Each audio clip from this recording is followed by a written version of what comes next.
پسند ہے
میرے بھائیوں، اللہ پاک ارشاد فرماتا ہے قد افلح المؤمنون، مراد کو پہنچے وہ لوگ جو ایمان والے ہیں۔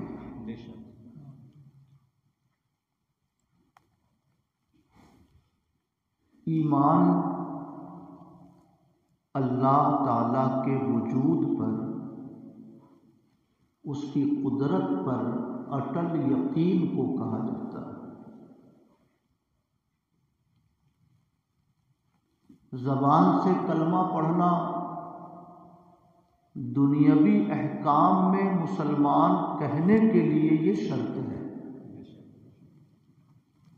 ورنہ زبان سے کہنا یہ صرف ایمان نہیں ہے۔ ایمان در اصل دل کے یقین کو کہا جاتا ہے۔ میرے بھائیوں، یہ یقین حاصل کیسے ہوگا؟ کیونکہ جن چیزوں کو ہم دیکھتے ہیں ان چیزوں کا ہمیں یقین آسانی سے ہو جاتا ہے، اور اللہ تعالیٰ کی ذات کو ہم دیکھتے نہیں، تو پھر ہمیں اللہ کے وجود کا یقین کیسے حاصل ہو؟ میرے بھائیوں، اللہ تعالیٰ کی ذات اتنی اونچی ہے، اتنی بلند تر ہے کہ ہم اور آپ اس کے وجود کا مشاہدہ نہیں کر سکتے۔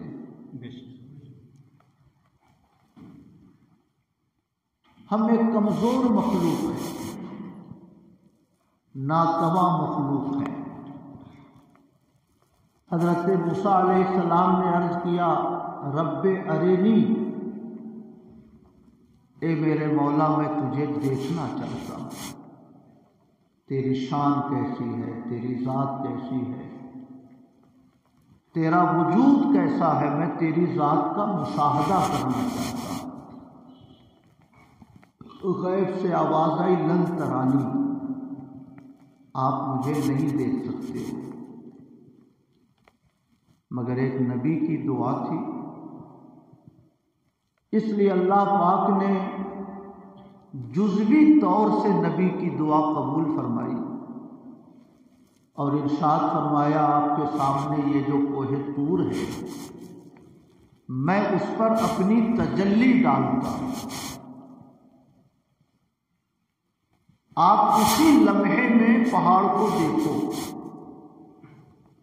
اگر پہاڑ پر پڑنے والی میری تجلی کو آپ نے قبول کر لیا، دیکھ لیا، تو پھر آپ مجھے بھی دیکھ سکتے ہو۔ اللہ پاک نے کوہ طور پر تجلی ڈالی، حضرت موسیٰ علیہ السلام نے اسی لمحے میں کوہ طور کو دیکھا، مگر اللہ کے جلووں کی تاب نہ لا سکے، بے ہوش ہو کر زمین پہ تشریف لے آئے۔ میرے بھائیوں، منصب نبوت پر حضرت موسیٰ فائز تھے، اللہ نے ان کو رسالت کا مقام عطا فرمایا تھا، اور نبیوں کا مقام عام انسانوں سے ہزاروں درجے اونچا ہوتا ہے۔ جب ایک پیغمبر اللہ کے جلووں کی تاب نہ لا سکے تو ہم اور آپ کیسے تاب لا سکتے ہیں؟ اس لیے اللہ نے اپنا وجود ہماری نگاہوں سے چھپا رکھا، مگر اس کا یہ مطلب نہیں ہے کہ خدا موجود بھی نہیں ہے۔ وہ موجود ہے مگر ہم اس کا مشاہدہ نہیں کر سکتے۔ اس نے اپنے وجود کی نشانیاں کائنات میں پھیلا دی ہیں، ہر قدم پر اس کے وجود کی نشانی موجود ہے، آسمان میں، زمین میں، پیڑ پودوں میں، انسانوں میں۔ ہم اگر اللہ کے وجود کی نشانیوں میں غور کرتے جائیں تو ہمیں اللہ کے وجود کا یقین ہوتا چلا جائے گا، اور یقین اتنا پختہ ہو جائے کہ آسمان اوپر سے نیچے آ جائے، زمین نیچے سے اوپر چلی جائے، مگر خدا کے وجود میں ذرہ برابر بھی ہمیں شک نہ ہو، اسی کو ایمان کہتے ہیں۔ وہی ایمان آخرت میں نجات کا سبب ہوتا ہے۔ میرے بھائیوں، گفتگو کی شروعات ہم آسمانوں سے کرتے ہیں۔ آج سے چند مہینے پہلے ہندوستان کے سائنسدانوں نے چاند کی سطح پر چندریان بھیجا۔ کامیابی کے ساتھ چندریان چاند کی سطح پہ اترا۔ 3-4 مہینے یا 6 مہینے میں یہ سفر مکمل ہوا۔ آپ کی معلومات مجھ سے زیادہ بہتر ہوگی۔ ان چند مہینوں میں چندریان نے کتنا سفر کیا؟ 3,84,300 کچھ کلومیٹر۔ زمین سے سب سے قریبی سیارہ چاند ہے، اس کی مسافت کتنی ہے؟ 3,84,300 کچھ کلومیٹر۔ میرے بھائیوں، جو ہماری زمین سے سب سے قریب کا سیارہ ہے وہ 4.25 لاکھ کلومیٹر کی دوری پر ہے۔ منگل گرہ کتنی دوری پر ہے؟ آپ صحیح بتا سکتے ہیں؟ ایک کتاب میں نے پڑھی، اسلام اور چاند کا سفر، اس کے مصنف ہیں مفتی شریف الحق صاحب، جنہوں نے بخاری شریف کی شرح لکھی۔ انہوں نے فرمایا کہ سائنسدانوں کے اندازے سے مریخ منگل گرہ یہ دھرتی سے 6 کروڑ کلومیٹر کی دوری پر، سورج 9 کروڑ کلومیٹر کی دوری پر ہے، اور یہ دنیا صرف اتنی ہی چھوٹی ہے کہ 4.25 لاکھ کلومیٹر، منگل گرہ 6 کروڑ کلومیٹر، سورج 9 کروڑ کلومیٹر کی دوری پر۔ یہ آکاش گنگا صرف اتنے میں محدود نہیں ہے، اتنی دوری پر ستارے ہیں کہ اگر آدمی بجلی کی رفتار سے چلے، جس کو نوری سال کہتے ہیں، تو وہاں تک پہنچنے میں 2 لاکھ سال لگیں گے، 3 لاکھ سال لگیں گے۔ اتنی وسیع و عریض کائنات اللہ تعالیٰ نے پیدا فرمائی ہے۔ سبحان اللہ۔ نوری سال کا مطلب بجلی کرنٹ 1 سیکنڈ میں 1,86,000 کلومیٹر کا سفر کرتی ہے، 1 سیکنڈ میں۔ 2 سیکنڈ میں کتنا ہوا؟ 10 سیکنڈ میں کتنا ہوا؟ 1 منٹ میں کتنا لاکھ کلومیٹر ہوا؟ 1 گھنٹے میں کتنا کروڑ کلومیٹر ہوا؟ اس رفتار سے بجلی چلتی ہے اور سال بھر چلتی رہے تو وہ ایک نوری سال ہے جس کو پرکاش ایئر کہتے ہیں۔ آپ زیادہ پڑھے لکھے لوگ ہیں، میں مدرسے کا پڑھا لکھا ہوں، اس لیے میری معلومات تھوڑی ہو سکتی ہے کہ بہت گہرے تو نہ ہو۔ کتابوں میں جو ہم لوگوں نے اردو کی کتابوں میں پڑھا وہ میں آپ تک پہنچا رہا ہوں۔ میں یہ عرض کرنا چاہتا ہوں، زمین سے سب سے قریبی سیارہ 4.25 لاکھ کلومیٹر، منگل گرہ 9 کروڑ 6 کروڑ کلومیٹر، سورج 9 کروڑ کلومیٹر، کہکشاں میں ہزاروں ستارے، کوئی ستارہ 2 لاکھ نوری سال کی دوری پر ہے، کوئی ستارہ 5 لاکھ نوری سال کی دوری پر ہے۔ میرے بھائیوں، سائنسدان کہتے ہیں کہ بگ بینگ ہوا اور یہ دنیا وجود میں آ گئی، اسے کوئی چلانے والا نہیں، اسے کوئی کنٹرول کرنے والا نہیں۔ دنیا میں مختلف گیسیں جمع ہوئی، ہائیڈروجن، نائٹروجن، آکسیجن، فلاں اس میں دھماکہ ہوا، کچھ حصہ چاند بن گیا، کچھ حصہ سورج بن گیا۔ میں عرض یہ کرنا چاہتا ہوں، جو چیزیں اتفاقاً وجود میں آتی ہیں ان کا کوئی سسٹم نہیں ہوتا، ان کا کوئی نظام نہیں ہوتا۔ ہمارے حاجی صاحب الدین صاحب نے اپنے پوتے کے لیے غبارہ خریدا، اس میں ہائیڈروجن گیس بھروایا اور اپنے مکان کی چھت پہ کھڑے ہو کر اس غبارے کو فضا میں چھوڑ دیا۔ جب تک گیس کا اثر رہے گا وہ غبارہ فضاؤں میں بلند ہوتا رہے گا، گیس کا اثر جیسے جیسے کم ہوتا جائے گا وہ غبارہ نیچے کی طرف آتا جائے گا۔ حاجی سرور صاحب خواہش کریں، کاش یہ غبارہ میری چھت پہ گر جائے، میرے بیٹے پوتے اسے کھیلے۔ حاجی قمر الدین صاحب سامنے ان کا مکان، وہ کہیں کاش یہ غبارہ میرے دروازے پہ گر جائے تاکہ میرے پوتے اس سے کھیلیں، مگر وہ غبارہ کسی کا پابند نہیں ہوگا، ہواؤں کا دباؤ بڑھے گا، کبھی ویرن کی طرف چلا جائے گا، ہواؤں کا رخ بدلے گا، کبھی وہ غبارہ جنس کی طرف چلا جائے گا، موسم معتدل ہوگا، حاجی شہاب الدین کے گھر کے اگل بغل وہ غبارہ گرے گا۔ آرزو کرنے والے ہزار آرزو کرتے رہیں، میرے دروازے پہ گرے، میرے شہر میں گرے، مگر جو چیز اتفاقاً وجود میں آتی ہے وہ کسی نظام کا، کسی سسٹم کا پابند نہیں ہوتی۔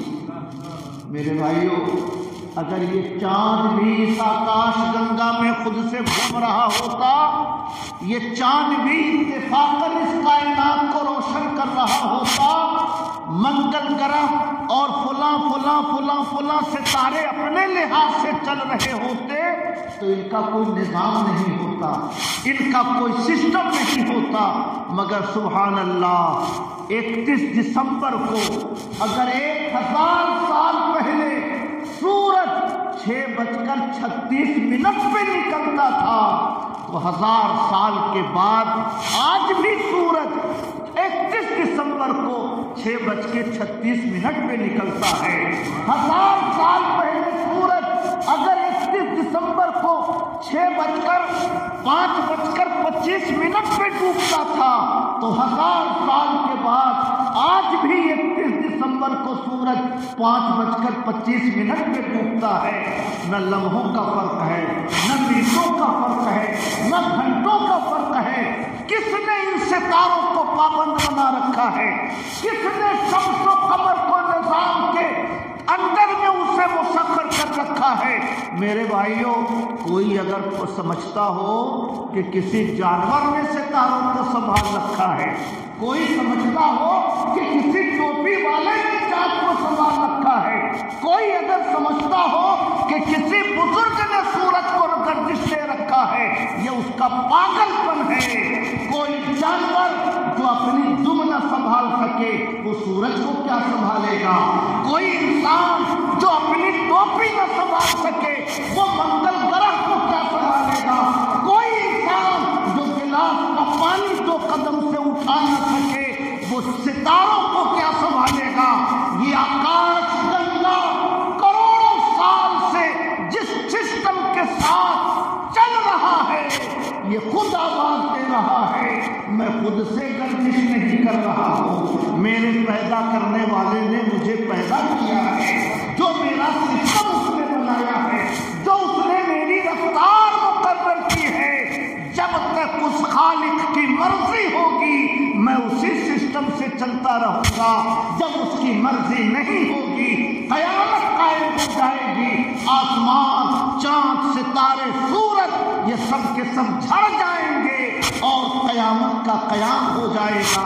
میں عرض کرنا چاہتا ہوں میرے بھائیوں، اس لیے ڈاکٹر اقبال نے کہا اسی روز و شب میں الجھ کے نہ رہ جا، زمین اور بھی آسماں اور بھی ہے، ابھی عشق کے انتہا اور بھی ہے، زمین اور بھی آسماں اور بھی ہے۔ میں عرض کرنا چاہتا ہوں میرے نوجوانوں، آج معاشرے میں جو بھی بدعمالیاں ہیں ان بدعمالیوں کی وجہ یہ ہے کہ ہمیں خدا کے وجود پر، اس کی قدرت پر جتنا کامل یقین ہونا چاہیے وہ یقین ہمارے سینے میں نہیں ہے، اس کی وجہ سے ہمارا قدم برائیوں کی طرف بڑھتا رہتا ہے، شراب کھانے کی طرف بڑھتا رہتا ہے۔ اگر ایک انسان کو خدا کے وجود پر اور اس کی قدرت پر کامل یقین ہو جائے تو انسان کا قدم غلط راہوں کی طرف کبھی اٹھ نہیں سکتا۔ میرے بھائیوں، میں آپ سے عرض کرنا چاہتا ہوں، آپ زمین کو دیکھیں، سبحان اللہ، اللہ تعالیٰ نے کتنے انوکھے انداز میں زمین کو پیدا کیا۔ اگر یہ زمین پتھر کی طرح سخت ہوتی انسان کھیتی کہاں کرتا، انسان باغ کہاں لگاتا، انسانوں کے لیے رزق کا ذریعہ کہاں پیدا ہوتا؟ اگر پتھر کی طرح سخت ہوتی یہ زمین انسان کے لیے رزق کی فراہمی کا دروازہ مشکل ہو جاتا، اور اگر دلدل کی طرح زمین ہوتی حاجی شہاب الدین صاحب ایک کالم کھڑا کرتے 2 گھنٹے میں وہ کالم گر چکا ہوتا، حاجی سرور صاحب اپنے مکان کی ایک دیوار کھڑی کرتے 10 منٹ کے بعد وہ دیوار منہدم ہو گئی ہوتی۔ کسی کو یہاں سے شکتی نگر جانا ہو، ایک قدم ڈالتا دلدل میں پھنس گیا، 2 قدم نکلا نہیں کہ دوسرا قدم پھنس گیا، وہ نکلا نہیں کہ تیسرا قدم پھنس گیا۔ یہاں سے شکتی نگر جانے میں 6 مہینے لگ جاتے۔ انسان کے لیے مکے اور مدینے کا سفر کرنا یہ تو بہت دور کی بات ہے۔ میں آپ سے یہ عرض کرنا چاہتا ہوں، پتھر کی طرح یہ زمین سخت ہوتی، نہ مکان، نہ کھیتی ہو پاتی، نہ باغات لگ پاتے، نہ درختوں کی قطاریں لگ پاتی، اور اگر دلدل کی طرح یہ زمین نرم ہوتی انسان مکان کہاں بناتا، انسان دکانیں کہاں بناتا، گاڑیاں کہاں چلاتا، سفر کیسے کرتا، اپنی زندگی کے کارواں کو آگے کیسے بڑھاتا۔ اللہ کی شان دیکھو، اس نے پتھر کی طرح زمین کو سخت نہیں بنایا، اس نے دلدل کی طرح زمین کو نرم نہیں بنایا۔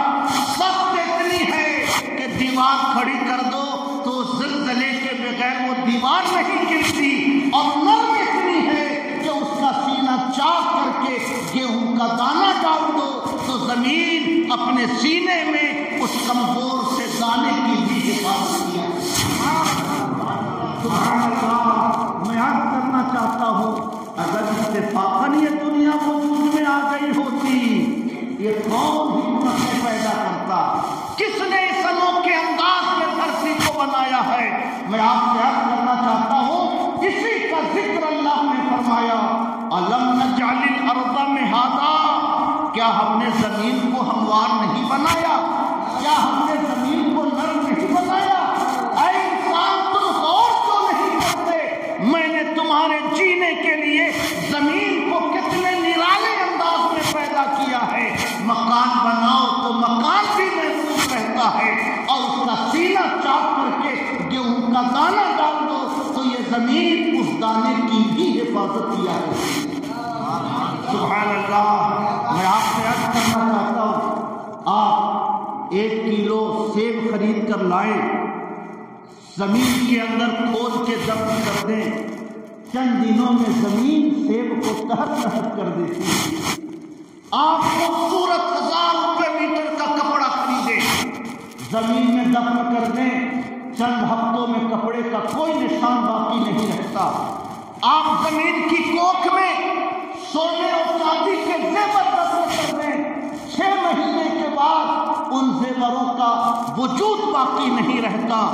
زمین کے اندر اللہ تعالیٰ نے صلاحیت رکھی ہے، وہ سونے کو بھی گلا دیتی ہے، کپڑوں کو بھی ختم کر دیتی ہے، کھانے پینے کی چیزوں کو بھی کر دیتی ہے، مگر وہی زمین اگر اس کے سینے میں کوئی کسان گیہوں کا دانہ ڈال دے، سبحان اللہ، زمین اسے برباد نہیں کرتی ہے، زمین اسے تہس نہس نہیں کرتی ہے، اغل بغل سے اسے پانی فراہم کرتی ہے، توانائی پہنچاتی ہے، اسے اپنی آنکھوں سے محبت سے رکھ پالتی ہے، اس سے کوپل نکلتی ہے، کوپل بڑا ہو کر شاخ کی شکل اختیار کرتی ہے، وہ شاخ بڑھتے بڑھتے گیہوں کی شکل اختیار کرتی ہے، اس کے دامن میں دودھ پیدا ہوتا ہے۔ سبحان اللہ۔ کوپل جب تک ہوگی زمین پانی دے رہی ہے، شاخ پیدا ہوئی زمین پانی پہنچا رہی ہے، اس کے اندر موچے پیدا ہوئے زمین پانی پہنچا رہی ہے، ہوٹوں کے اندر دودھ پیدا ہوا زمین اسے پانی پہنچا رہی ہے، اور وہ دودھ خشک ہو کر گیہوں کے دانوں میں تبدیل ہو گیا۔ جیسے ہی گیہوں کا دانہ خشک ہوتا ہے زمین اسے نمی پہنچانا بند کر دیتی ہے۔ سبحان اللہ۔ آپ ہفتے بھر پانی ڈالتے رہو اس زمین میں، مگر پودا سوکھنا شروع ہوتا ہے، اس کے پتے سوکھتے ہیں، اس کی شاخیں سوکھتی ہیں۔ میں آپ سے عرض کرنا چاہتا ہوں، سیب کو تہس نہس کر دینے والی زمین، ریشم کے کپڑوں کو برباد کر دینے والی زمین، سونے اور چاندی کو تہس نہس کر دینے والی زمین، گیہوں اور چاول کے دانے کو تہس نہس نہیں کرتی۔ اسے کون بتاتا ہے؟ نادان۔ اگر تم گیہوں کو بھی تہس نہس کرو گی تو انسان کھائے گا کیا؟ اگر تم چاول کے دانوں کو بھی برباد کرو گی تو انسان کو رزق کہاں سے ملے گا؟ میں عرض کرنا چاہتا ہوں، یہ شعور سے کون دیتا ہے؟ جیسے ہی گیہوں کے دامن میں، اس گیہوں کے پودے کے دامن میں گیہوں تیار ہوتا ہے، زمین اسے نمی پہنچانا بند کر دیتی ہے، کسان کو اشارہ ہو جاتا ہے، تمہارا رزق تیار ہے، کاٹ کر اپنے گھر لے جاؤ، مگر کبھی غور کرو بھائیو، اسی کے بغل میں گنا لگا دو، زمین اس سے خشک نہیں کرتی ہے، اسی کے بغل میں آم کا درخت لگا دو، زمین اس سے خشک نہیں کرتی ہے، اسی سے 2 فٹ کی دوری پر پپیتا لگا دو، زمین اس سے خشک نہیں کرتی ہے۔ یہ کون سمجھاتا ہے زمین کو؟ اس سے 3 مہینے پانی کی ضرورت ہے، اس سے 6 مہینے توانائی کی ضرورت ہے، اسے سال بھر نمی کی ضرورت ہے، اس کا وجود سال بھر تک باقی رہے گا، اسے خشک نہ کرنا ورنہ انسان آم کہاں سے کھائے گا، گنوں کو خشک نہ کرنا ورنہ انسان گڑ کہاں سے کھائے گا، چینی کہاں سے بنے گی۔ میں عرض کرنا چاہتا ہوں، کبھی غور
مگر خدا کے وجود کی نشانیوں میں غور کرتے جاؤ گے تو ہر قدم پر تمہیں اللہ کے وجود کی نشانیاں نظر آتی جائیں گی اور تمہارا ضمیر پکار اٹھے گا فتبارک اللہ احسن الخالقین، کتنا اعلیٰ ہے وہ خدا جس نے سنسار کو اتنے خوبصورت انداز میں پیدا کرایا ہے۔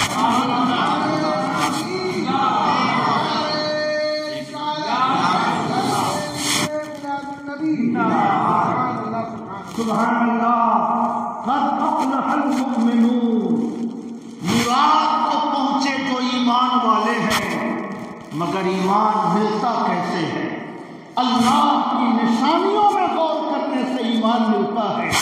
جیسے جیسے کائنات کا گہرا مطالعہ کرتے جاؤ گے تمہارے سینے میں ایمان کا اجالا پیدا ہوتا جائے گا، تمہاری زبان بھی لا الہ الا اللہ پکارے گی اور تمہارا دل بھی لا الہ الا اللہ کی صدا بلند کرے گا۔ سبحان اللہ۔ لوگ دیہاتوں میں کدو کا پودا لگاتے ہے نا، ہر گھر میں لوگ لگاتے ہیں جاڑے کے موسم میں۔ کبھی غور کیجیے، چھوٹا سا پودا مگر جیسے ہی تھوڑا سا اونچا ہوتا ہے اب اس کے اندر ریشے پیدا ہوتے ہیں، کچھ ریشے ادھر کچھ ریشے ادھر، اور وہ اپنا سہارا تلاش کرتا ہے۔ جیسے اسے آگے بڑھنے کے لیے کسی سہارے کی ضرورت ہے، وہ ریشے پیدا ہوتے ہیں۔ آپ اس میں کوئی لکڑی کا سہارا کھڑا کر دیجیے، کدو کا وہ پودا اپنے ریشوں سے اسے لپیٹتا ہے، ادھر والی لکڑی کو بھی اپنے ریشے سے لپیٹتا ہے، پھر اپنے وجود کو آگے بڑھاتا ہے۔ چند فٹ جب اس کا وجود آگے بڑھتا ہے پھر وہ سہارا تلاش کرتا ہے، سہارا مل جائے پھر اپنے وجود کو آگے بڑھاتا ہے۔ میں عرض کرنا چاہتا ہوں، یہ ریشے آم کے درختوں میں کیوں نہیں پیدا ہوتے؟ یہ ریشے ببول کے درختوں میں کیوں نہیں پیدا ہوتے؟ سہاروں کی تلاش آم کا درخت کیوں نہیں کرتا؟ سبحان اللہ، کدو کو پتا ہے تمہارے وجود میں اتنا لمبا پھل لگنے والا ہے، اگر تم کسی سہارے کے بغیر اوپر بڑھو گے پھل لے کر تمہارا سارا وجود زمین میں آ جائے گا، اس لیے سہارا لے کر آگے بڑھو۔ میں عرض کرنا چاہتا ہوں، آپ ذرا غور کریں، ایک فلسفی کسی جنگل سے گزر رہے ہیں، دیکھا کہ خربوزے کا پودا زمین پر پھیلا ہے اور بڑے بڑے خربوزے اس میں لگے ہیں، سوچتا ہوا جا رہا ہے یہ کون سی حکمت ہے، پودے اتنے کمزور مگر پھل اتنا بڑا بڑا، اور یہ ببول کا درخت، بیل کا درخت، پودا اتنا طاقتور اور پھل اتنا چھوٹا، یہ تو حکمت کے خلاف ہے، یہ دانائی کے خلاف ہے۔ وہاں پھل بڑا ہے تو اس کا پودا طاقتور ہونا چاہیے، یہاں پودا بڑا ہے تو پھل بڑا ہونا چاہیے۔ پودا کمزور ہے مگر پھل اتنا بڑا، اور بیل کا درخت طاقتور مگر بیل چھوٹا تھا۔ یہی سوچتے سوچتے گزر رہا ہے، ہوا چلی، ایک بیل ٹوٹ کر اس فلسفی کے سر پہ لگا، بیٹھ گیا سر پکڑ کر، اور اس نے کہا اللہ تیرا شکر ہے کہ تو نے خربوزے کو وہاں رکھا، اگر وہ خربوزہ یہاں ہوتا تو آج تو میری زندگی کا سفر ختم ہو گیا۔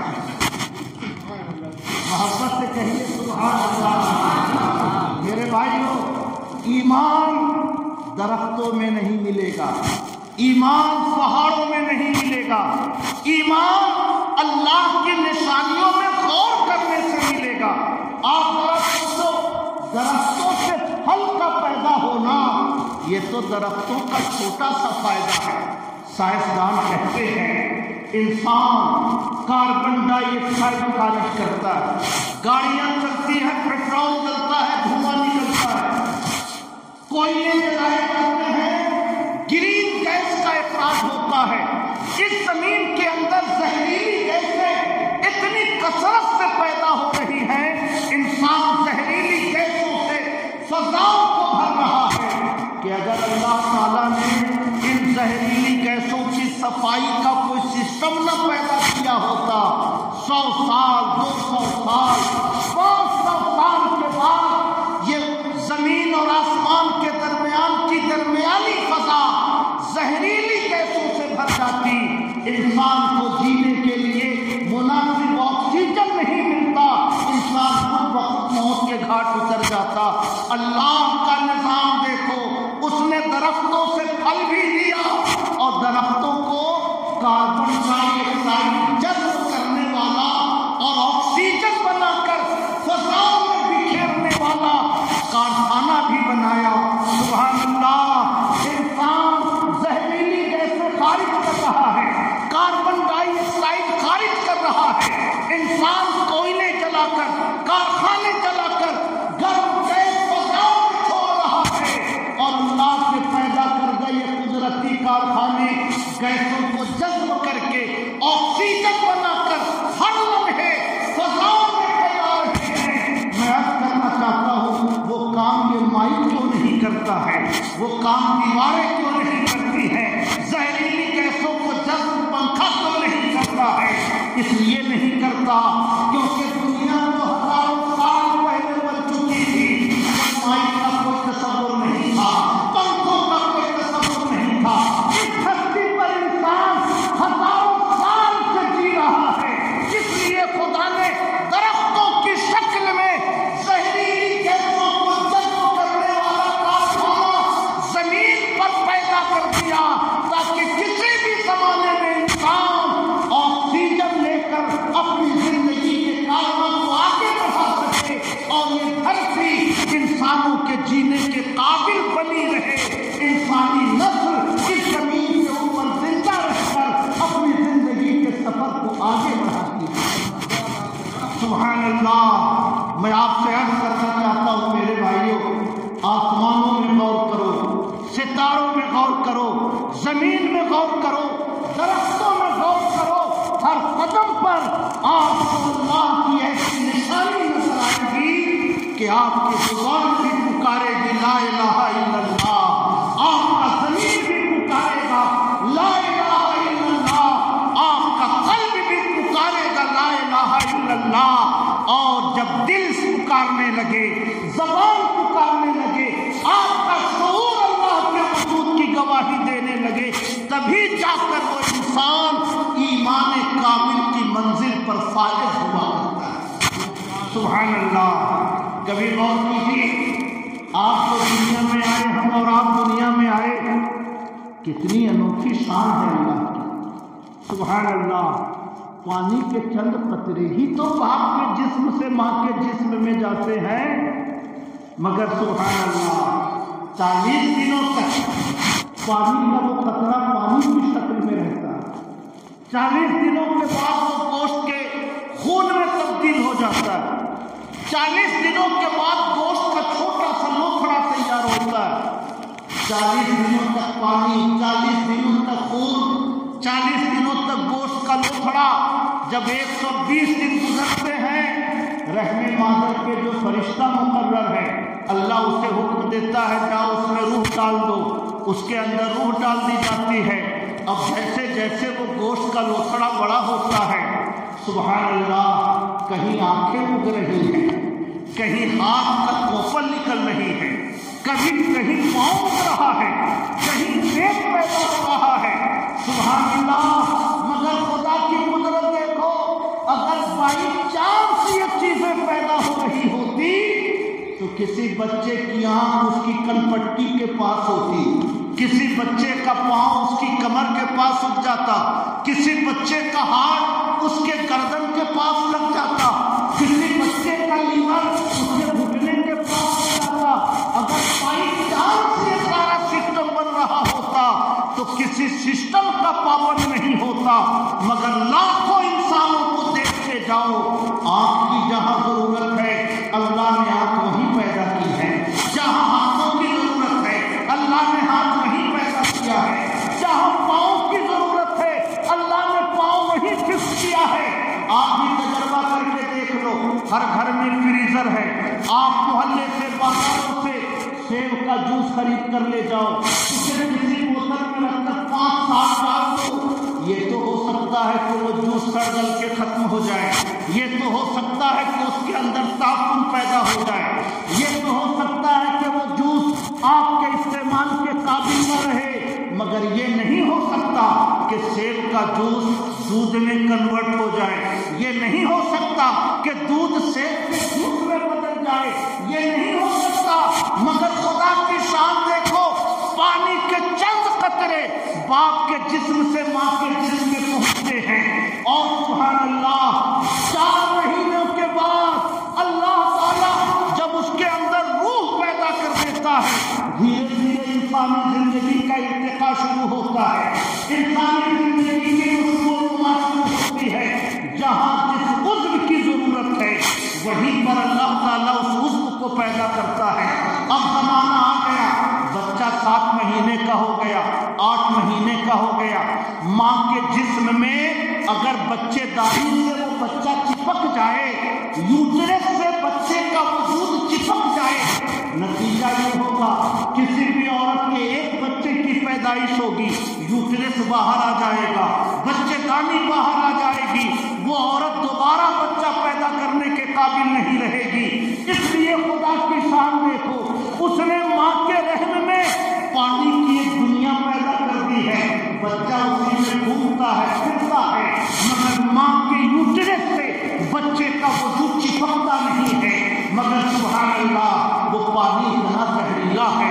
میں نے سنا ہے ڈاکٹر لوگوں سے کہ ڈاکٹر اینٹی بائیوٹک دوائیں پانی سے بناتے ہیں، اس لیے ہمارے بزرگوں نے انگریزی دواؤں کو کھانے سے بہت پرہیز کیا ہے۔ میں یہ جانتا ہوں اللہ تعالیٰ نے زہریلا پانی پیدا کیا تاکہ بچے کے اسکین کو کوئی بیماری نہ لگے، بچے کی آنکھوں کو کوئی نقصان نہ ہو، بچے کا وجود وائرس سے محفوظ رہے، اس لیے وہ پانی زہریلا پیدا کیا۔ مگر خدا کی شان دیکھو، بچہ اگر آنکھیں کھول دے اندھا ہو جائے گا، بچہ اگر وہ زہریلا پانی پی لے مر جائے گا، بچہ منہ نہیں کھول سکتا، آنکھیں نہیں کھول سکتا، بچہ ہاتھ نہیں پھیلا سکتا، بچہ ماں کے شکم میں پاؤں نہیں پھیلا سکتا، ماں درد کے مارے بلک اٹھے گی، مگر بچے کے وجود کی افزائش کے لیے اسے غذاؤں کی ضرورت ہے، پروٹین کی ضرورت ہے، کیلشیم کی ضرورت ہے، آئرن کی ضرورت ہے۔ بچہ مجبور نہ ہاتھ چلا سکتا ہے، نہ منہ کھول سکتا ہے، نہ آنکھیں کھول سکتا ہے، بچے کو غذا کیسے ملے؟ اللہ کا نظام دیکھو، اس نے ماں کے شکم سے گوشت کا ایک پائپ بچے کے ناک میں جوڑ دیا ہے، روٹی ماں کھاتی ہے، مگر جو خون پیدا ہوتا ہے اس کا کچھ حصہ اسی لائف سپورٹ سسٹم کے ذریعے بچے کے جسم میں بھی پہنچتا ہے، ماں کیلشیم لیتی ہے، اس کا اثر اسی پائپ کے ذریعے بچے کے جسم میں بھی پہنچتا ہے، ماں دوائیں لیتی ہے، اسی پائپ کے ذریعے ان دواؤں کا فائدہ بچے کے وجود تک بھی پہنچتا ہے۔ سبحان اللہ، 8 مہینہ گزرا، 9 مہینہ گزرا، 10 مہینہ گزرا، اب بچے کے دنیا میں آنے کا وقت ہو گیا۔ اللہ کو معلوم ہے کہ یہ life support system food supply والی لائن کٹنے والی ہے۔ سبحان اللہ، اب ماں کے وجود میں جو فاضل خون تھا، اللہ تعالیٰ اس خون کو ماں کے سینے کی طرف کنورٹ کر دیتا ہے، وہ خون دودھ کی شکل میں تبدیل ہو جاتا ہے۔ بچہ جیسے ہی دھرتی پر قدم رکھتا ہے، دھرتی پر قدم رکھنے سے پہلے ماں کے سینے میں آب حیات کے 2 چشمے تیار ہو چکے ہوتے ہیں۔ سبحان اللہ، بچے سے کہو حاجی شہاب الدین صاحب کے پوتے کہاں سے تشریف لائے ہیں، اسے کچھ نہیں پتا، اس سے کہیے حضرت جاڑے میں کیوں آئے، گرمی میں آتے، اسے کچھ نہیں پتا، اس سے کہیے حضرت اجمیر شریف چلیے گا، اسے کچھ نہیں پتا، مگر اس کے ہونٹوں میں اللہ نے ایسا سینسر لگا دیا ہے، ہونٹوں کو ٹچ کرو، جیسے کسی چیز کو چوسنے کے لیے بچہ اپنے ہونٹوں کو پھڑپھڑانے لگتا ہے، گویا کسی نے اسے بتا رکھا ہے کہ دنیا میں جانے کے بعد جب تمہارا یہ فوڈ سپلائی والا لائن کٹے گا تو یہی تمہارے لیے فوڈ سپلائی کا ذریعہ بنے گا۔ اور سبحان اللہ، ماں کے بچے کا پیٹ چھوٹا تھا، بچہ اگر آدھا کلو دودھ پی لے بچے کی زندگی کو خطرہ ہوگا، اسے ہر 10 منٹ پر دودھ چاہیے کیونکہ اس کا وجود چھوٹا ہے۔ اللہ نے ماں کے سینے میں اتنی کثرت سے دودھ پیدا کر دیا کہ اگر بچہ دن بھر میں 50 بار دودھ مانگے ماں کے سینے میں دودھ کی کوئی کمی نہیں ہوتی۔ 4 مہینہ گزرا، 6 مہینہ گزرا، بچہ بسکٹ چبانے لگا، روٹی چبانے لگا، دال کا پانی پینے لگا۔ حضرت کو پتا ہے کہ میرا بندہ اپنے رزق کے تیسرے اسٹیج کی طرف قدم بڑھا چکا ہے، اور ماں کے سینے میں دودھ کی پیدائش دھیرے دھیرے گھٹنی شروع ہو جاتی ہے، دھیرے دھیرے پیدائش کم ہونی شروع ہو جاتی ہے، اور جب بچہ مکمل طور سے روٹی کھانے کے قابل ہو جاتا ہے تو ماں کے سینے میں دودھ کی پیدائش بند کر دی جاتی ہے۔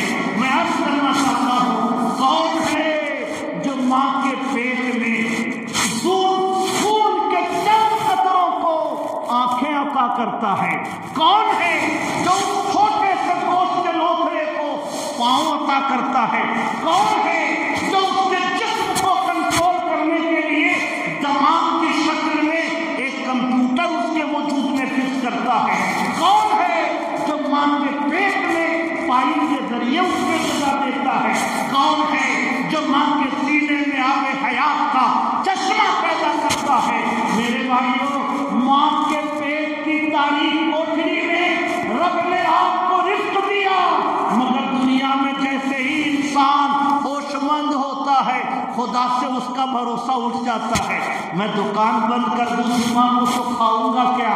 میں سروس کرنے جمعہ کو نہ جاؤں تو میری تنخواہ کٹ جائے گی، میں اگر گراہک کا انتظار نہ کروں تو میرے بچے بھوکے رہ جائیں گے۔ ارے نامانو، ماں کے شکم میں جس خدا نے رزق دینا نہیں چھوڑا، دنیا میں آنے کے بعد جب تم بیٹھ نہیں سکتے تھے خدا نے تمہارے رزق کا انتظام کیا، جب تم بے بس تھے خدا نے رزق عطا کیا، دنیا میں آنے کے بعد وہ تمہیں رزق سے محروم کیسے کر سکتا ہے؟ اس لیے نادانو، رزق پر بھروسہ نہ کرو، رزاق کے کرم پر بھروسہ کرو گے۔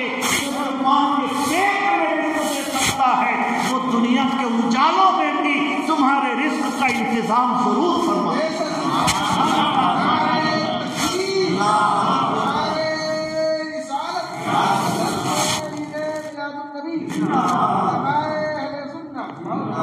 سبحان اللہ۔ اس لیے رب فرماتا ہے وفی انفسکم، تمہاری ذات میں بھی میرے وجود کی نشانی ہے۔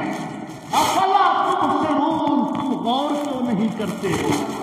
تم غور کیوں نہیں کرتے؟ میں نے تمہارے وجود میں بھی نشانی رکھی ہے، میں نے زمین میں نشانی رکھی ہے، آسمانوں میں نشانی رکھی ہے، شمس و قمر میں اپنی قدرت کی نشانی پھیلائی ہے۔ تم غور کیوں نہیں کرتے؟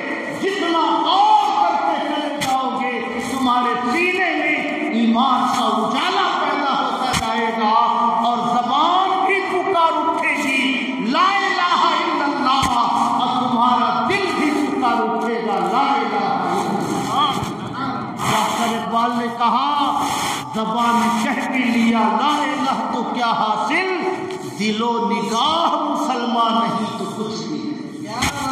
قد افلح المؤمنون، مراد کو پہنچے وہ لوگ جو ایمان والے ہیں۔ سبحان اللہ۔ اس لیے میرے بھائیوں، کوئی یہ سمجھتا ہو کہ اس نے بھی پیدا کیا اور اس نے بھی پیدا کیا، خدا نے بھی دنیا بنائی، حضرت عیسیٰ نے بھی بنائی، حضرت مریم نے بھی بنائی، وہ بھی پاگل ہے۔ جو کہے فلاں فلاں لوگوں نے مل کر بنائی وہ بھی پاگل ہے۔ جو کہے سورج بھی ہمارے سجدوں کا مستحق، چاند بھی ہمارے سجدوں کا مستحق، یہ زمین بھی ہمارے سجدوں کا مستحق، وہ بھی کم عقل ہے۔ اتنا بڑا سنسار صرف ایک خدا کی قدرت کا نمونہ ہے، اس خدا کی بارگاہ میں سر جھکانا شروع کر دو گے تو یہ ساری مخلوق تمہارے تابع فرمان ہوتی چلی ہے۔ سبحان اللہ۔ قد افلح المؤمنون، مراد کو پہنچے وہ لوگ جو ایمان والے اب میرے بھائی یہ مضمون کافی لمبا ہے اور اس پر بہت مزید باتیں بھی اس پر آپ کی جا سکتی ہیں، مگر میں آپ سے یہ عرض کرنا چاہتا ہوں کہ جو خدا آج لوگوں کو شک ہے کہ مرنے کے بعد ہم دوبارہ زندہ ہوں گے کہ نہیں، تو اس دنیا کے چکر میں ہم اس دنیا کو کیوں خراب کریں؟ سمجھ رہے ہیں؟ اس دنیا کے ملنے نہ ملنے کا کوئی کنفرم میسج نہیں ہے، کوئی آج تک دیکھ کر نہیں آیا، تو ہم اس دنیا کے لیے اس یقینی دنیا کی نعمتوں کو ہم کیوں چھوڑ دیں؟ اس لیے ہزار علماء سمجھاتے ہیں نئے سال کا جشن نہ مناؤ، یہ تمہارا طریقہ نہیں ہے۔ ہزار علماء سمجھاتے ہیں تمہاری زندگی کا ایک سال اور گھٹ گیا، یہ خوش ہونے کا ٹائم نہیں، یہ تو رونے کا ٹائم ہے، مگر ہمارا نوجوان اسے قبول نہیں کرتا کیونکہ اسے مرنے کے بعد دوبارہ زندہ ہونے پر کامل یقین نہیں ہے۔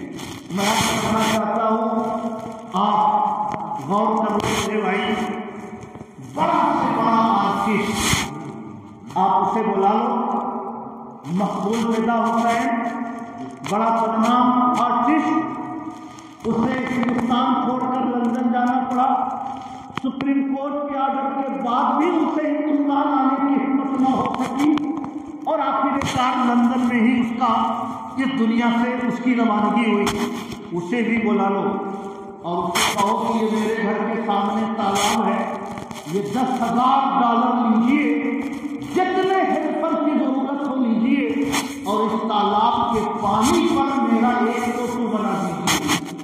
سبحان اللہ، مقبول فدا حسین برش چلاتے جائیں گے، پینٹ ڈالتے جائیں گے، ان کے ورکر اور ان کے ہیلپر سہیوگ کرتے جائیں گے، مگر پانی کی لہریں ان کی ساری کوششوں کو برباد کرتی جائے گی، اور 5 سال کی محنت کے بعد بھی تالاب کے پانی پر ایک عضو کا فوٹو نہیں بنا سکتے، پورے وجود کا فوٹو بنانا تو بہت دور کی بات ہے۔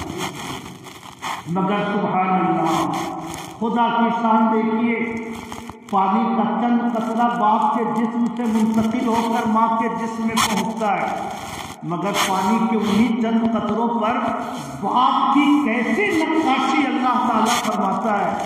9 مہینے کے بعد جب وہ بچہ دنیا میں آتا ہے، اس کے ہونٹوں کو دیکھو گے تو باپ کا ہونٹ یاد آ جاتا ہے، اس کے پاؤں کو دیکھو گے تو باپ کا پاؤں یاد آ جاتا ہے۔ وہ بچہ تھوڑا بڑا ہو جائے اور مسجد سے نکلتا ہوا دیکھو گے تو باپ کا نکلنا یاد آ جائے گا، اس کی ایڑیوں کو دیکھو گے تو باپ کی ایڑ یاد آ جائے گی، اس کا مسکرانا دیکھو گے تو باپ کا مسکرانا یاد آ جائے گا۔ پانی کے چند قطروں پر دستے قدرت کیسی نقاشی کرتی ہے کہ باپ کے پورے وجود کا نقش پانی کے چند قطروں پر وہ دستے قدرت اتار دیتی ہے۔ مسلمانوں، ذرا سینے پر ہاتھ رکھ کر پوچھو، اپنے ضمیر اور اپنے قلب سے پوچھو، جو خدا پانی کے قطروں کو خون میں بدل سکتا ہے، جو خدا خون کو گوشت کے لوتھڑے میں بدل سکتا ہے، جو خدا گوشت کے لوتھڑے میں ہڈیاں پیدا کر سکتا ہے، جو خدا ہڈیوں پر گوشت چڑھا سکتا ہے، جو خدا گوشت کے اندر 24,000 رگیں پیدا کر سکتا ہے، جو خدا کروڑوں ریشوں پر مشتمل دماغ پیدا کر سکتا ہے، پانی کے چند قطروں سے چلتا پھرتا انسان جو خدا پیدا بنا سکتا ہے، وہ انسان جب مر کر قبر میں پہنچ جائے، اس کا وجود مٹی کی شکل میں بدل جائے، تو جو خدا پانی سے انسان اگا سکتا ہے، وہ خدا قبر کی مٹی سے بھی انسان ضرور پیدا کرتا ہے۔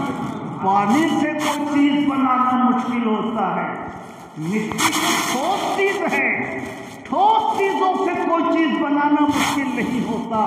اللہ نے حضرت آدم کو مٹی سے ہی پیدا کیا تھا، جب ساری انسانیت کے باپ کو مٹی سے بنا دیا، تو اگر وہ خدا قبر کی مٹی سے ہمیں اگانا چاہے، ہمیں پیدا کرنا چاہے، تو اس کی قدرت کے لیے یہ کون سا مشکل تھا؟ کہیے سبحان اللہ۔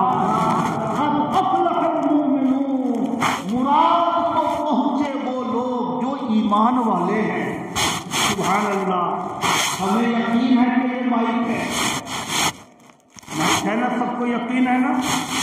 صدر صاحب حسین نیازی صاحب تشریف لائے، انہوں نے کہا حضرت یہ کمپیوٹر کھول کے مسجد میں کیوں بیٹھے ہیں؟ کچھ بولیے، کچھ تقریر کیجیے، یہ کمپیوٹر کیوں کھولے؟ ادھر سے قاری جاوید صاحب آئے، انہوں نے کہا یہ مسجد میں لاٹھی ڈنڈا لیے ہوئے کیوں بیٹھے ہیں آپ؟ سنائیے یہ مسجد میں لاٹھی ڈنڈا کی کیا حاجت ہے؟ ادھر سے حاجی سرور صاحب آئے، انہوں نے کہا حضرت یہ کھانے کا پیکٹ لے کے آپ مسجد میں کیوں آئے ہیں؟ ادھر سے حافظ نثار آئے، کہا حضور یہ کاپی قلم لے کے کیوں بیٹھے ہیں؟ کسی نے اس کو کمپیوٹر کہا، کسی نے اس کو لاٹھی ڈنڈا کہا، کسی نے اس کو کھانے کا پیکٹ کہا، کسی نے اس کو کرکٹ کا ڈنڈا کہا۔ اگر میرے بھائیوں میرے دل میں اس کے مائک ہونے کا جو یقین ہے اس میں 1% بھی کوئی کمی آئے گی نہیں آئے گی۔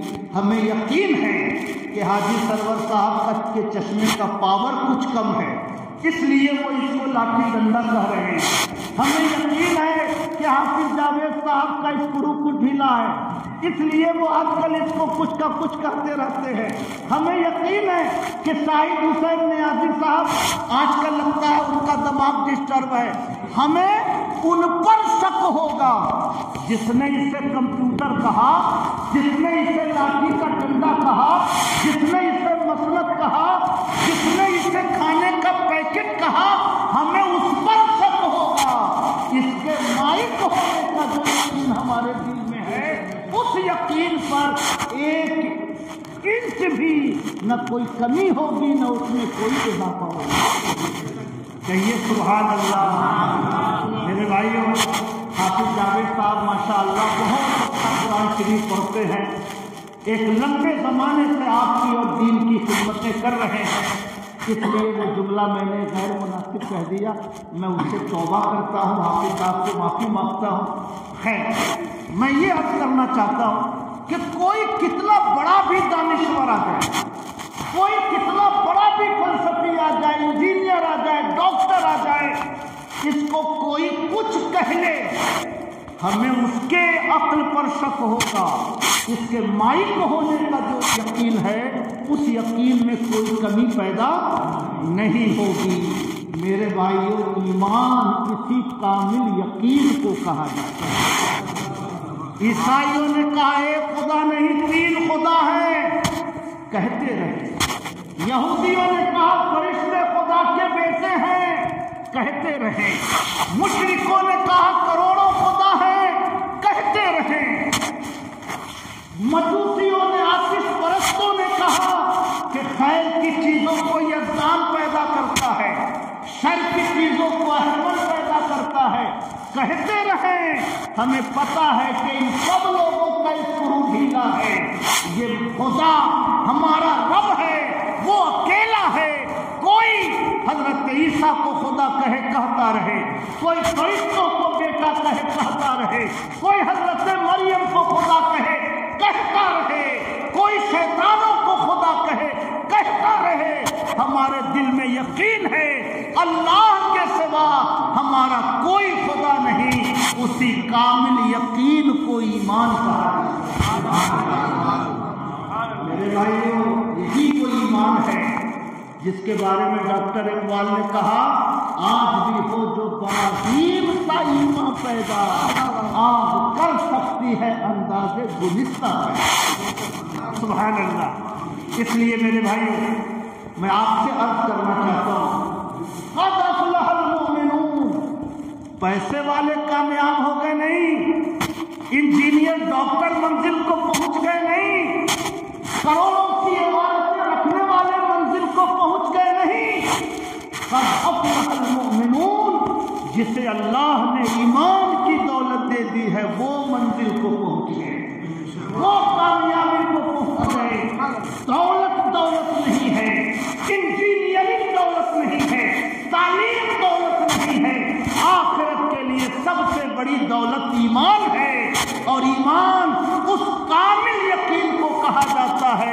کہ کیسا بھی طوفان آتا رہے، کیسی بھی ہوا چلتی رہے، مگر خدا کے ایک ہونے میں کوئی شبہ نہ پیدا ہو، کسی کو کامل یقین کہا جاتا ہے۔ سبحان اللہ۔ اور اگلے مرحلے میں اللہ تعالیٰ فرماتا ہے الذین هم فی صلاتهم خاشعون، ایمان والے کامیاب ہو گئے، مگر ساتھ ہی ساتھ اللہ نے قید لگائی، الذین هم فی صلاتهم خاشعون، جو اپنی نمازوں میں خشوع و خضوع اختیار کرتے، جو اپنی نمازوں میں خشوع و خضوع اختیار کرتے، ادب سے نمازیں پڑھتے، اللہ کی یاد میں ڈوب کر نمازیں پڑھتے ہیں۔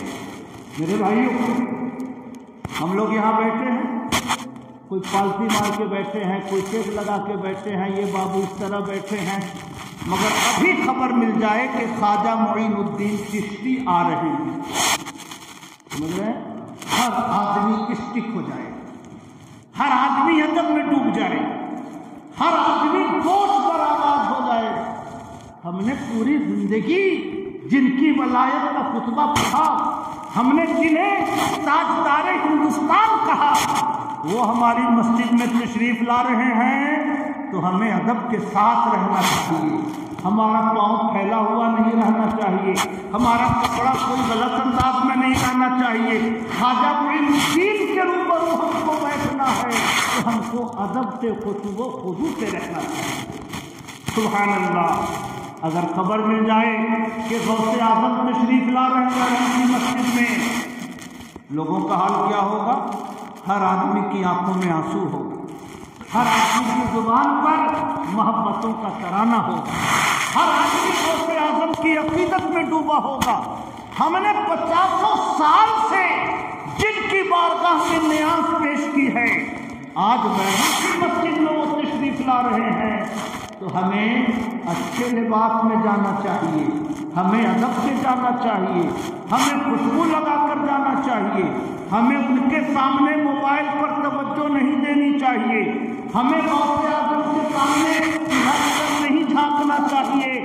غوث آ رہے ہیں دنیا ولایت سے، تو ہمیں پورے ادب سے ورن کی مسجد میں بیٹھنا چاہیے۔ ہم ایسا ہوگا کہ نہیں؟ سبحان اللہ۔ خواجہ غریب نواز آ جائیں تو ہم مؤدب ہو جاتے ہیں، غوث اعظم آ جائیں تو ان کے ادب اور احترام میں ہمارے جسم کا رونگٹا کھڑا ہو جاتا ہے۔ جس نے خواجہ غریب نواز کو ولی بنایا، جس نے غوث اعظم کو غوثیت کا مقام عطا فرمایا، جس نے 1,24,000 انبیاء کرام کو نبوت کی شان عطا فرمائی، جس نے مدینے کے تاجدار کو سید الانبیاء کے منصب پر فائز کیا، اس رب العالمین کی بارگاہ میں ہمیں کھڑا ہونا ہے۔ تو جو ادب ہم خواجہ غریب نواز کے لیے رکھتے ہیں، جو ادب ہم غوث اعظم کے لیے رکھتے ہیں، جو ادب ہمارے دلوں میں اعلیٰ حضرت کے لیے رہتا ہے، اس سے 1000 درجے زیادہ ادب ہمیں اپنے رب کی بارگاہ میں کھڑا ہوتے وقت اپنے دل میں رکھنا چاہیے۔ الذین هم فی صلاتهم خاشعون، مراد کو پہنچے جو ایمان والے ہیں، اور اس کے فوراً بعد اللہ نے فرمایا الذین هم فی صلاتهم خاشعون، وہ ایمان والے جو نماز گئے خشوع و خضوع سے۔ سبحان اللہ۔ اور میرے بھائیوں، نماز پر گفتگو ہوگی تو کافی وقت لے جائے گا، اس لیے میں اسی پر گفتگو کو آگے بڑھاتا ہوں، اسی پہ ختم کرتا ہوں۔ اور اس کے بعد ہمارا رب کیا فرماتا ہے؟ وَالَّذِينَ هُمْ عَنِ اللَّغْوِ مُعْرِضُونَ، وہ ایمان والے فلاح کو پہنچے جو فضول کاموں سے اپنے آپ کو بچاتے ہیں۔ فضول کاموں سے اپنے آپ کو بچاتے ہیں۔ میرے بھائی، آج کل کا سب سے بڑا فضول کام کیا ہے؟ موبائل۔ آج کل کا سب سے بڑا فضول کام موبائل۔ فضول کس کو کہتے ہیں؟ جس سے نہ دنیا کا فائدہ ہو نہ آخرت کا فائدہ ہو۔ ہم نے کودال چلایا تاکہ ہمارا کھیت کھیتی کے لائق ہو جائے، یہ فضول نہیں ہے، اس میں دنیا کا فائدہ ہے۔ ہم نے قرآن شریف پڑھا، یہ فضول نہیں ہے، اس میں ہمارا آخرت کا فائدہ ہے۔ ہر وہ کام جس کام میں نہ دنیا کا فائدہ ہو نہ آخرت کا فائدہ ہو وہ فضول کام ہے۔ میرے بھائی، فیس بک آپ نے کھول لیا، اب اس میں کبھی لندن، کبھی جرمنی، کبھی تھائی لینڈ، کبھی فلاں کبھی فلاں، دنیا بھر کے پاگلوں نے کوئی شادی کرتے ہوئے، کوئی کھیلتے ہوئے، کوئی کپڑا بدلتے ہوئے، کوئی ڈانس کرتے ہوئے، جو کچھ بھی اس میں ویڈیو ڈال رکھا ہے، گھنٹوں آنکھ کھولے رہیے اور اس دنیا میں ڈوبے رہیے۔ اس سے آپ کو دنیا میں کیا ملا اور آخرت میں کیا ملا؟ ایک پیسے کا فائدہ نہ دنیا میں ہوا، نہ ایک پیسے کا فائدہ آخرت میں اس سے ہوگا۔ اس کو لغو کہتے ہیں، اس کو فضول کہتے ہیں۔ اللہ نے فرمایا فلاح کو پہنچے وہ لوگ جو ایمان والے ہیں، جو نماز خشوع و خضوع سے پڑھتے ہیں اور جو فضول کاموں سے اپنے آپ کو بچاتے ہیں۔ سبحان اللہ۔ میرے بھائی، کاش ہم نے موبائل سے تھوڑا سا وقت نکال کر اللہ کو یاد کر لیا ہوتا، کاش تھوڑا سا وقت نکال کر ہم نے کلمہ طیبہ پڑھ لیا ہوتا، کاش تھوڑا سا وقت نکال کر ہم نے نبی پر درود بھیج لیا ہوتا، تو وہ وقت ہمارے لیے کتنی سعادتوں کا وقت ہو جاتا، کتنی خوش نصیبی کا وقت ہو جاتا۔ میرے بھائیوں، اگر 10 منٹ بیٹھ کر لا الہ الا اللہ، لا الہ الا اللہ، لا الہ الا اللہ ہم نے پڑھ لیا ہوتا تو بخاری شریف کی حدیث ہے، اللہ تعالیٰ کے کچھ فرشتے ہیں جو روئے زمین میں گھومتے رہتے ہیں اور دیکھتے ہیں کہ کہاں کون اللہ کا ذکر کر رہا ہے۔ جہاں کوئی اللہ کا ذکر کرنے والا بندہ نظر آ جائے تو فرشتے اس کے اوپر سایہ فگن ہو جاتے ہیں، پھر بارگاہ الہی میں پہنچتے ہیں، عرض کرتے ہیں مولا میں نے تیرے بندوں کو فلاں مقام پر تیرا ذکر کرتے ہوئے دیکھا۔ اللہ تعالیٰ فرماتا ہے اور وہ میرے بندے کیا کر رہے تھے؟ فرشتے کہتے ہیں مولا تجھ سے جنت مانگ رہے تھے۔ اللہ تعالیٰ فرماتا ہے کیا انہوں نے میری جنت دیکھی؟ فرشتے کہتے ہیں دیکھی نہیں، مگر تیرے فرمان پر ان کو یقین ہے۔ اللہ تعالیٰ فرماتا اور میرے بندے کیا کر رہے تھے اس مجلس میں؟ فرشتے کہتے ہیں تیرے جہنم سے پناہ مانگ رہے تھے۔ اللہ تعالیٰ فرماتا ہے کیا انہوں نے میرا جہنم دیکھا؟ فرشتے کہتے ہیں نہیں دیکھا، مگر تیرے اوپر انہیں یقین ہے۔ اللہ تعالیٰ فرماتا ہے فرشتوں گواہ ہو جاؤ، ہم نے ذکر کرنے والوں کو بخش دیا، میں نے سب کے گناہوں کو معاف کر دیا۔ سبحان اللہ۔ فرشتے کہتے ہیں مولا سب تو تیرا ذکر کرنے نہیں آئے تھے، کچھ مائک کے انتظار میں بیٹھے تھے، کچھ چادر کے انتظار میں بیٹھے تھے، کچھ شراب جلائے ہوئے بیٹھے تھے، سب تو تیرے ذکر کے لیے نہیں آئے تھے، کچھ دنیا کے کام سے بھی وہاں بیٹھے ہوئے تھے۔ اللہ فرماتا ہے ہم قوم لا یشقی جلیسہم، میرے ذکر کرنے والے بندے وہ ہیں کہ وہ بھی میری رحمتوں سے محروم نہیں ہوتے، اور جو ان کے ساتھ بیٹھا ہوتا ہے وہ بھی میری رحمتوں سے محروم نہیں۔ سبحان اللہ۔ فیس بک دیکھنے پر مغفرت کی بشارت نہیں ہے، واٹس ایپ دیکھنے پر جنت ملنے کی بشارت نہیں ہے، ٹیلی گرام اور یوٹیوب دیکھنے پر گناہوں کے معاف ہونے کی بشارت نہیں ہے۔ نوجوانوں، موبائل استعمال کرنا ہو تو قرآن پڑھنے کے لیے موبائل استعمال کرو، موبائل دیکھنا ہو تو نبی کی نعت سننے کے لیے استعمال کرو، دنیاوی ضرورتوں سے استعمال کرو، دنیا کی کوئی ضرورت نہ ہو تو بیٹھ کر صلی اللہ علیہ یا رسول اللہ، صلی اللہ علیہ یا رسول اللہ۔ ہمارے حافظ جاوید صاحب فرما رہے تھے دعا قبول نہیں ہوتی ہے۔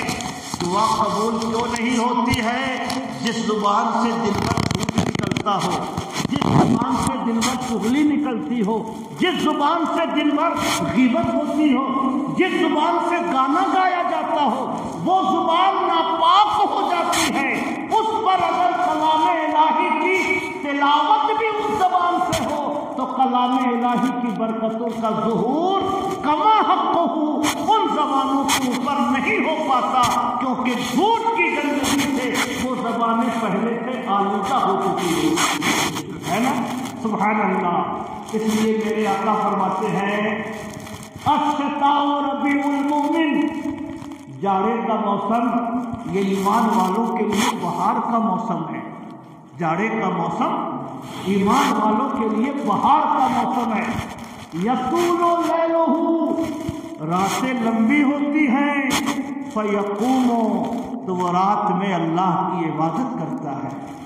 وَيَقْصُرُ نَهَارُهُ، اور جاڑے کا دن چھوٹا ہوتا ہے، فَيَصُومُ، تو وہ روزہ رکھتا ہے۔ سبحان اللہ، 12 گھنٹے 9 گھنٹے 10 گھنٹے کی رات ہوتی ہے۔